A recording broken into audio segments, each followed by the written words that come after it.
que planter sur un champ d'épuration. Les propriétaires qui ont un champ d'épuration sur leur terrain sont souvent un peu perdus en ce qui concerne les plantations qu'ils peuvent y faire. Les autorités municipales semblent penser que vous y cultiverez du gazon et leurs informations s'arrêtent là. Mais en fait il y a beaucoup d'autres possibilités. Les champs d'épuration profitent énormément d'une couverture végétale comparativement à, disons, une terrasse ou tout simplement du gravier. Les végétaux aident au fonctionnement du système en retirant l'humidité excessive et les minéraux du sol et en réduisant l'érosion. Mais idéalement, vous planterez des végétaux aux racines relativement peu profondes, de préférence des plantes herbacées, vivaces, bisannuelles, annuelles, graminées, etc. Les couvre-sols, par exemple, conviennent particulièrement bien, car habituellement ils demandent peu d'entretien, et vous ne voulez pas creuser trop régulièrement dans le sol d'un tel champ. Mais vous pouvez aussi y cultiver une plate-bande de fleurs et de plantes ornementales. Plantez densément, car vous voudriez que le sol soit bien couvert de végétation. Si vous plantez des végétaux naturellement peu denses, iris des jardins, pivoines, etc., paillez bien le sol.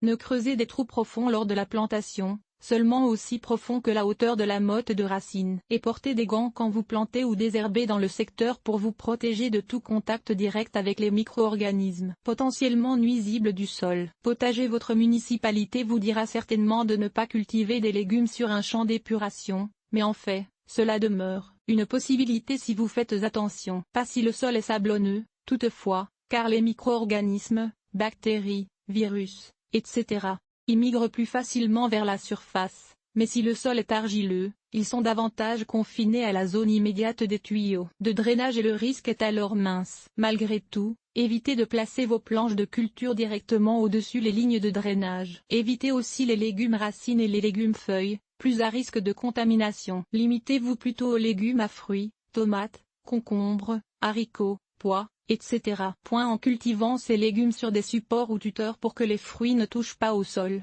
vous éliminerez essentiellement tous les risques de contamination. Par précaution, toutefois, rincez quand même vos récoltes avant de les consommer. Enfin, n'installez pas des planches surélevées directement sur un champ d'épuration. Elles peuvent réduire l'efficacité du système à éliminer les surplus d'humidité. Plantez plutôt directement dans le sol sur place. Sachez toutefois qu'il n'y a pas de véritable zone d'exclusion pour un potager autour du champ. Vous pouvez en installer un à 45 à 60 cm d'un champ d'épuration sans le moindre risque. Arbres et arbustes. Idéalement, il faut éviter de cultiver des arbres et arbustes sur d'un champ d'épuration et même près d'un champ d'épuration. Si vous n'avez pas le choix, préférez des arbustes de petite taille, car leurs racines sont généralement plus courtes et sont peu portées à infiltrer les tuyaux et tuiles. Barrière anti-rhizome. Plantez tout arbre ou grand arbuste à environ 6 mètres du champ d'épuration. Dans le cas des arbres à racines reconnus comme envahissantes, saules, peupliers, ormes, érables argentés, etc., une distance de 15 mètres est préférable. Vous pouvez toutefois planter un arbre tout près d'un champ d'épuration en notant que vous prenez la précaution d'installer une barrière anti-rhizome dans le sol entre le champ et l'arbre. Et voilà.